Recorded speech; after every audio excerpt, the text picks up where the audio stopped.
Con el auspicio de Mundo Empresas, actualiza tu negocio con la conexión del futuro. Y Nuevo Mage de Dongfeng, vuelve a sentir la magia de manejar. Libérate del estrés con Melipaz, tranquilizante natural de NOP Laboratorios, pinturas y adhesivos blanco. Llegó la nueva forma de pintar con despacho en 24 horas. Presentan la entrevista de Tomás Mochati. Tu negocio en manos expertas, con la fibra más premiada de Latinoamérica, atención personalizada e internet con más capacidad y velocidad para tu negocio. Conversemos en el 600-9100-200 o en tumundo.cl/empresas. Actualiza tu negocio con la conexión del futuro.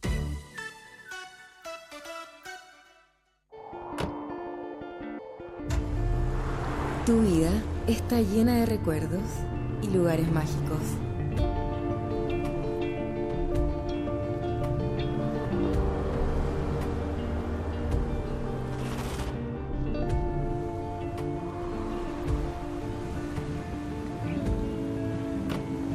Nuevo Mate de Dongfeng. Vuelve a sentir la magia de manejar. El estrés y la ansiedad en estos tiempos es indudable. ¿Andas acelerado? ¿Sientes tu mente sobrepasada? ¿Te cuesta dormir bien? Para tranquilizarnos naturalmente, tenemos Melipaz, que calma la ansiedad, relaja y reduce el estrés. Libérate del estrés con Melipaz. Pide tu Melipaz en todas las farmacias del país y venta online con despacho a todo Chile.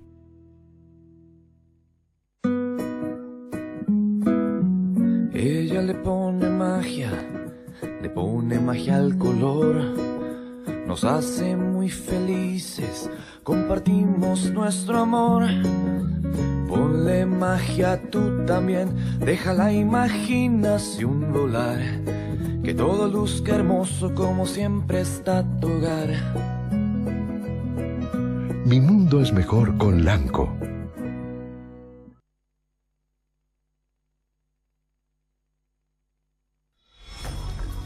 Melipaz para el estrés y Valupaz para el insomnio de NOP Laboratorios está presentando la entrevista de Tomás Mochati.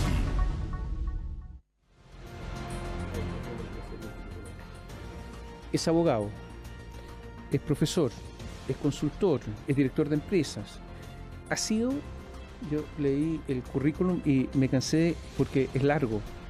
Fue presidente del Consejo para la Transparencia, fue secretario ejecutivo de la Comisión Nacional de Ética Pública, fue superintendente de SAPRE, fue superintendente de Electricidad y Combustibles, fue superintendente de AFP, superintendente de Valores y Seguros, ministro de Economía en el primer gobierno de Michelle Bachelet. Hoy es presidente de Chile Transparencia. Alejandro Ferreiro está con nosotros y le agradecemos muchísimo que esté acá porque no es muy dado a dar entrevistas. Gracias por estar acá. Muchas gracias, Tomás, por la invitación. ¿Por qué desde siempre ocupado en temas de transparencia? Porque eso ha sido como una especie de tónica desde los primeros tiempos del ejercicio profesional.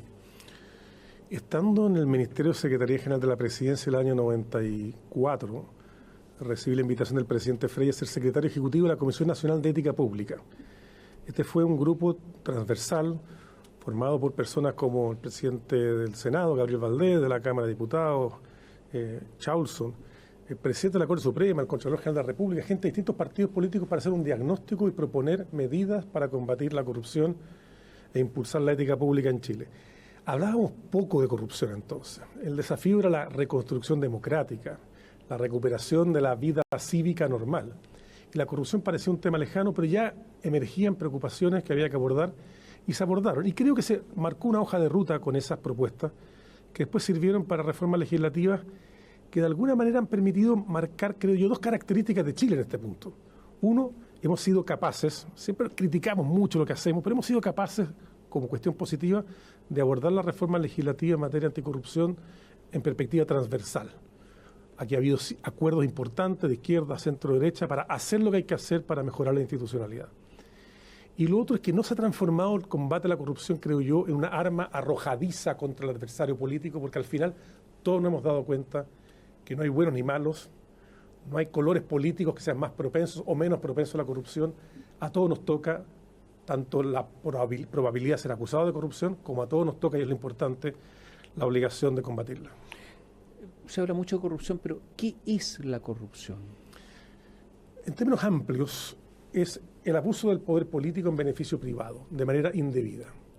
Es tomar los recursos o el poder que se nos ha asignado para servir a todos, para mal usarlo en beneficio propio o de algunos, ya sea para enriquecimiento personal o en el pasado mucho para el financiamiento de la causa.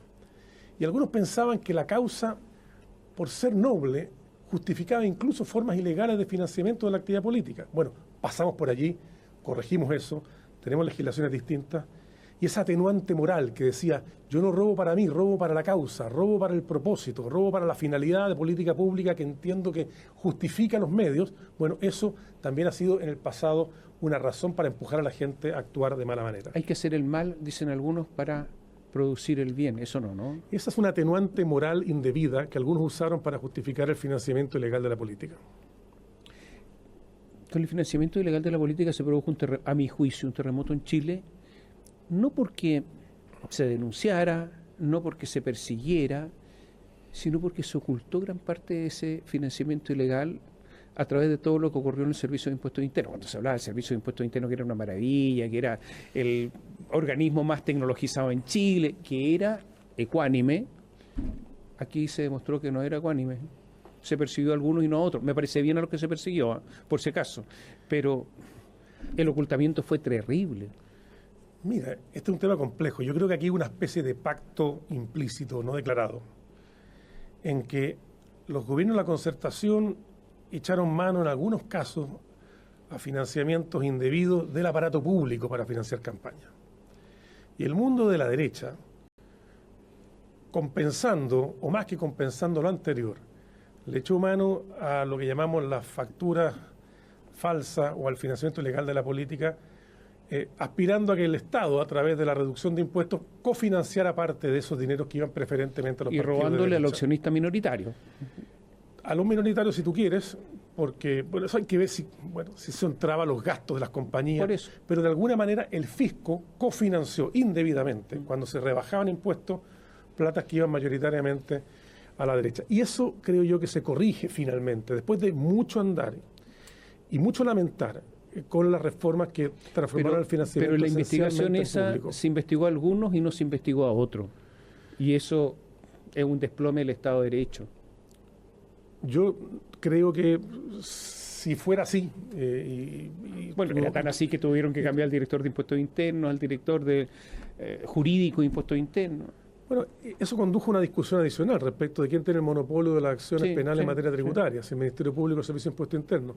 Yo creo que cuando tú tienes un sesgo político, esta forma de financiamiento ilegal, el riesgo que tú aludes es un riesgo que se puede manifestar y eventualmente en algunos casos así ocurre. ¿Somos honestos los chilenos? Yo hago esta pregunta porque yo tengo dudas. ¿Y por qué la tengo?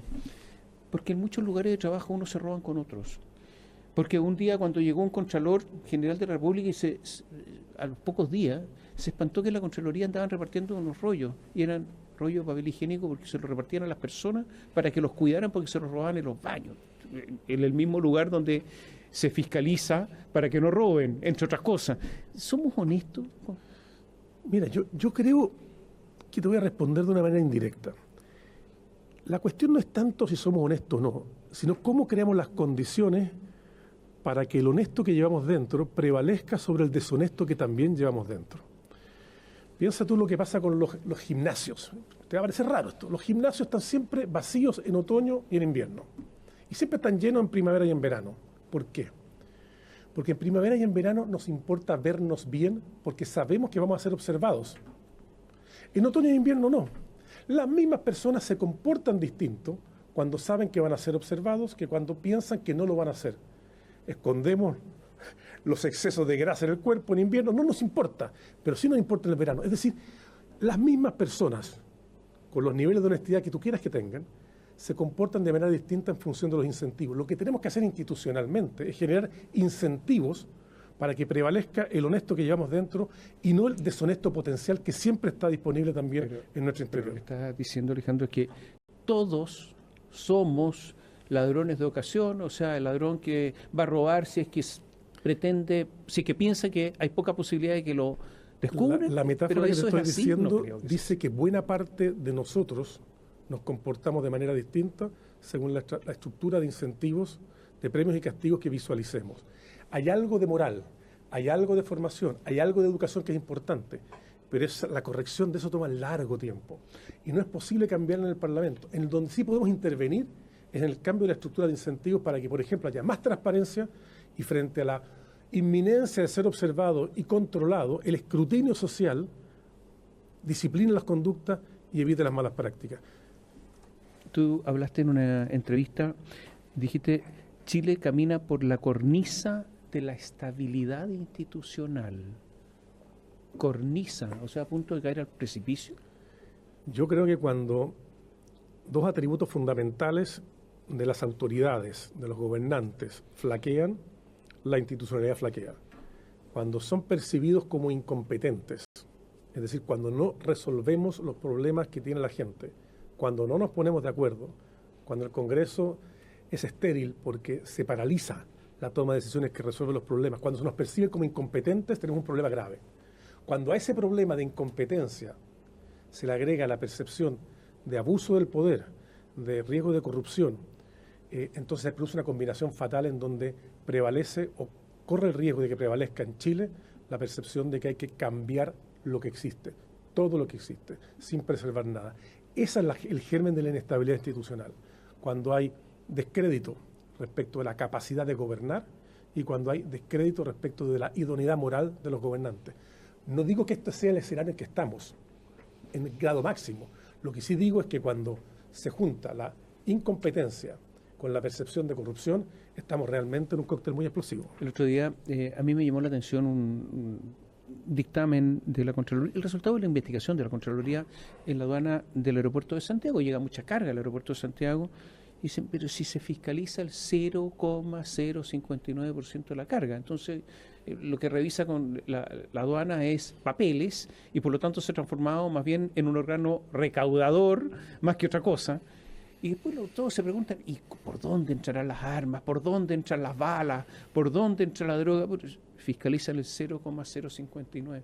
Esa es la percepción de la que tú hablas de que el chileno común y corriente dice, esto no funciona, ¿no?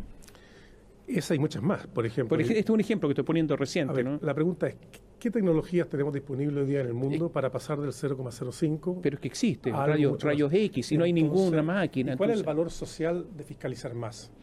Probablemente mucho más que el costo de adquirir esa tecnología. Ahí tienes tú un tema, probablemente, y no soy experto en aduana en el sistema de monitoreo y control, pero ahí tú tienes potencialmente un tema en donde hacer mejor gobierno puede conducir a muchos mejores resultados de los que hoy día observamos. Es que no hay que ser un experto, 0,059 no da. Y la pregunta es, por último, si usáramos sistemas de inteligencia artificial, mira lo que te voy a decir, para identificar cuál es el muestreo idóneo para que ese 0,05 aumente la probabilidad de detectar, quizás sí, pero si lo hacemos aleatorio probablemente va a ser inútil.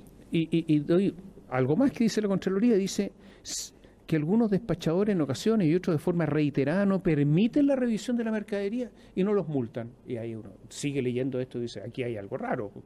O sea, un despachador dice al señor aduana, no revise, me opongo, y no lo revisa.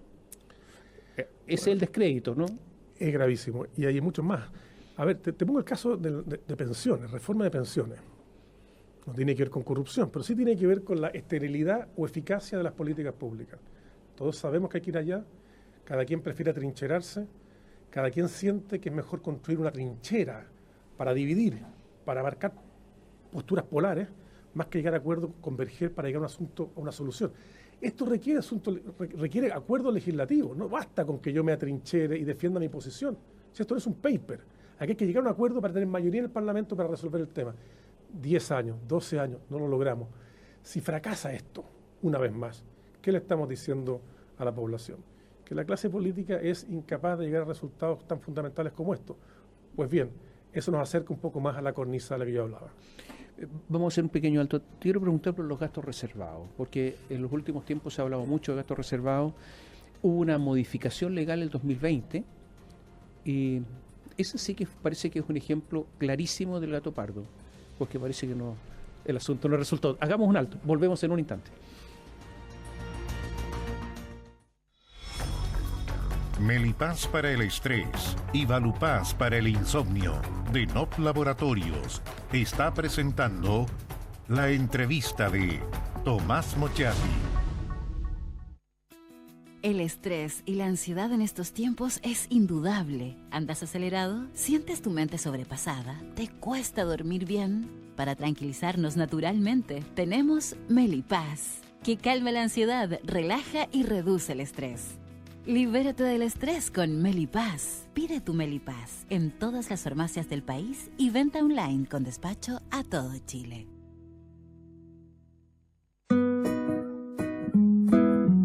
Ella le pone magia al color. Nos hace muy felices, compartimos nuestro amor. Ponle magia tú también, deja la imaginación volar. Que todo luzca hermoso como siempre está tu hogar. Mi mundo es mejor con Lanco.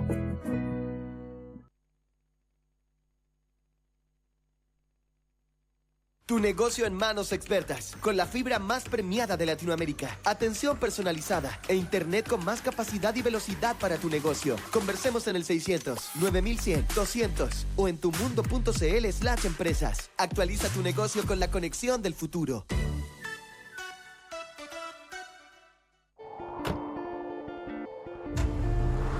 Tu vida está llena de recuerdos y lugares mágicos.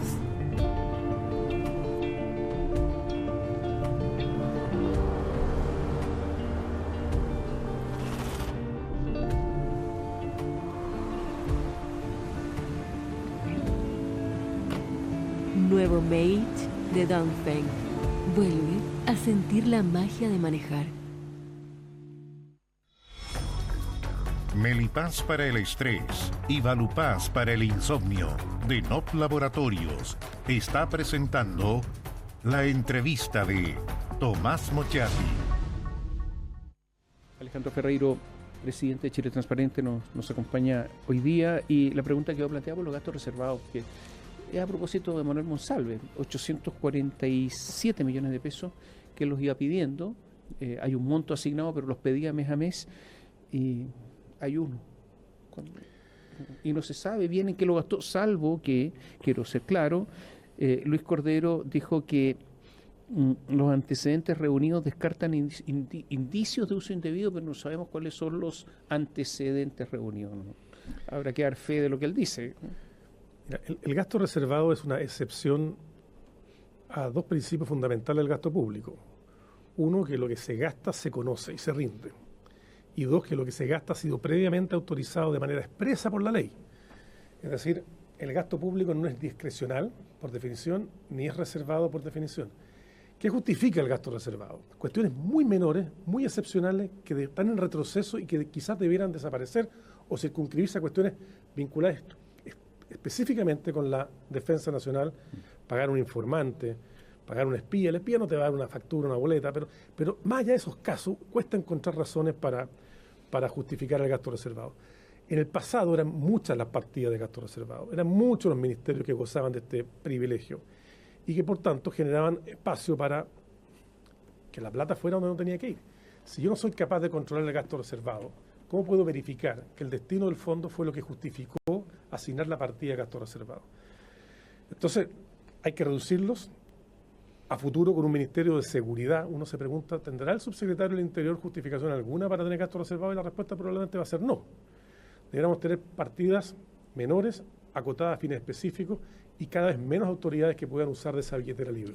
¿Por qué el presidente tiene gasto reservado? Bueno, es una buena pregunta. Hipotéticamente, ¿el presidente podría tomar esos gastos reservados, ponerlo en un maletín, llevárselos para la casa y no pasa nada? Es que yo creo que hay que distinguir estos dos atributos que yo te decía. Discrecionalidad en el gasto y rendición del gasto. El gasto reservado combina estas dos excepciones, pero hay que separarlas. El presidente perfectamente podría tener discrecionalidad para usar las platas en lo que él estime conveniente de acuerdo a su apreciación. El jefe del Estado, el presidente de la República, jefe de gobierno. ¿Tiene el presidente de la República además de la discrecionalidad, razones para mantener en reserva el destino dado a esos recursos? Probablemente no. Consecuencia, quizás hay que pensar en partir los gastos reservados, que sean discrecionales pero no reservados para alguna gente. Pero hoy el presidente, el otro, da lo mismo quién, pero el presidente podría llevarse los gastos reservados para la casa y no pasa nada hoy día. Si se descubre... Si no se descubre. Bueno, si no se descubre no va a pasar nada con ningún delito. Porque en el sentido de que no tiene necesidad de rendirlos. Yo creo que el presidente incluso tiene necesidad de rendirlo y debe declarar que han sido destinados a fines lícitos. No puede el gasto reservado ser el preámbulo de un Pero yo entiendo que ilícito, se rinden simplemente los usé lícitamente. Y punto, bueno, eso es todo. Ahí Entonces, la Contraloría, que tiene la capacidad de algún grado de indagación al respecto, tendría que buscar maneras para algo más. Pero lo que ha pasado es que se ha confundido, insisto, y aquí vamos a la cuestión más conceptual, se ha confundido la discrecionalidad con la reserva. Yo creo que hay más mérito para la discrecionalidad y cada vez menos mérito para la no rendición de lo que se gastó. ¿Tiene la Contraloría facultades para revisar los gastos reservados de Manuel Monsalve? Tiene el subsecretario del Interior y todo quien usa gastos reservados la obligación de rendir bajo firma y juramento, de alguna manera, que las platas fueron usadas para los fines que justificaron la reserva. Sin embargo, no hay capacidad de control externo eficaz para verificar aquello. Por eso el gasto reservado sigue siendo, mientras no se elimine o mientras no se distinga entre reserva y discrecionalidad, una fuente potencial de corrupción o malas prácticas. La ley del lobby, por una parte de la corrupción, es lobby. Porque resulta que un señor de la calle no es capaz de contratar estas oficinas de lobby grandes, entonces se establece una diferencia respecto a las personas que tienen recursos o empresas. Y resulta que parece que no funciona, porque basta con que digan nos vamos a juntar en tal lugar y yo te llamé a ti, no tú me llamaste a mí y estamos fuera. ¿Eso es así? A ver, uno de los temas más complejos de regular a nivel mundial es el lobby. De hecho, hay muchos países que lo han intentado y han desistido porque se han dado cuenta que es un fenómeno difícil de meter en el ámbito de lo regulable. Porque claro, yo puedo tener como en Chile un registro de todas las audiencias. Puedo tener como en Chile un registro de los temas que se trataron, un contraste entre lo que declara quien solicita la audiencia y lo que el mismo servicio público con el cual se tuvo la audiencia declara como contenido. Pero, y la reunión del domingo en el partido de tenis, o en el pasillo de un supermercado, o la conversación por teléfono, es decir, controlar totalmente, sin escape, sin fisura, las interacciones de comunicación entre el tomador de decisión público y el privado que busca influir en esa toma de decisión parece ser un fenómeno casi imposible de regular. Ahora, ¿se puede avanzar? Sí. ¿Se ha avanzado? Sí. ¿Es suficiente? No. ¿Hay experiencias comparadas que nos ayuden a encontrar mejores caminos para esto? No demasiadas. Recuerdo que la Universidad de Santiago, cuando se pidió por ley de transparencia, la ley de transparencia ha sido muy útil en Chile, digámoslo así, pero se pidió a la Universidad de Santiago por qué se le había dado el año sabático a Lisa Loncón y cuáles eran sus trabajos académicos, etcétera, que a mí me parece que era una cuestión de fácil solución, porque ningún académico esconde sus cosas y al revés parece que siempre tiene interés en mostrarla, pero aquí no. Y tuvieron que llegar hasta los tribunales. Bueno, no es el primer caso. Pero, sí, hay muchos, pero esto es normal que una universidad esconda antecedentes académicos. No debiera ser. La ley, a ver, si la información solicitada a un organismo público afecta a juicio del organismo público derechos de terceros, en este caso la profesora Loncón, hay que pedirle a la profesora Loncón que declare si consiente o no consiente en la entrega. No consintió. Pues. Si ella no consiente, el organismo público tiene que levantar las manos, tiene que declarar que no la puede entregar y esto tiene que pasar al Consejo para la Transparencia, que resuelve. Si el Consejo para la Transparencia resuelve entregar, lo lógico es que la universidad entregue, más que se resista y lleve el punto a la Corte de Apelaciones. Ahora, afortunadamente tenemos la ley de transparencia, afortunadamente tenemos Consejo para la Transparencia independiente, porque si la transparencia queda entregada simplemente a la voluntad de quien detenta la información, bueno, esto sería completamente inoficioso. Pero la ley de transparencia tiene que modificarse. Fue aprobada el año 2008, llevamos 16 años de funcionamiento, hay evidencia de cuestiones que tienen que ser corregidas y no la hemos podido corregir. ¿Por qué? Porque ha faltado, yo creo, conciencia de la importancia de hacer estos cambios. Por ejemplo, hoy día tú puedes poner la información en transparencia activa en un PDF. Eso estaba bien para 15 años atrás. Hoy día la transparencia activa no puede estar en PDF, tiene que estar en datos abiertos, en formato reutilizable, ojalá proactivamente entregada la información por parte del Estado. No poner una foto en escáner de información. Por ejemplo, los nombramientos de los consejeros. Tenemos que garantizar que los consejeros para la transparencia sean las personas más idóneas. Había un argumento que usaban los organismos públicos que era imbatible. Oiga, usted me está pidiendo una información muy interesante, pero no la tengo. No era un argumento jurídico, no se podía debatir. Era básicamente una cuestión de inexistencia.